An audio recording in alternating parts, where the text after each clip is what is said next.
Il y a beaucoup d'entrepreneurs, beaucoup de personnes qui ont des business de chefs d'entreprise qui n'ont jamais fait travailler sur un bon ciblage. Ils ne peuvent pas te dire avec précision quel est le type ou le profil de personnes susceptibles d'être intéressées par leurs produits. Quelles sont leurs caractéristiques? Quel est le désir de ce type de personnes? Quels sont les problèmes de ce type de personnes? Quelles sont les intentions de ce type de personnes? Quel est même le sexe ou le genre de ce type de personnes? Quelles sont leurs aspirations? Quels sont leurs défis en ce moment? Quels sont les obstacles qui sont sur leur chemin?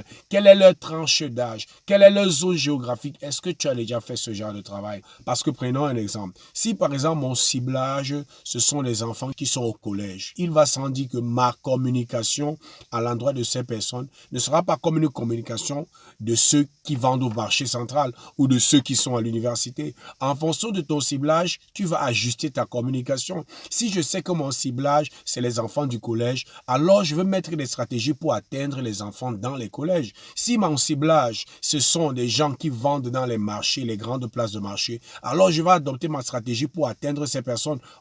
Tu vois donc que le ciblage définit même comment tu fais pour les atteindre et même le type de message. Parce qu'un ciblage entraîne un type de langage précis.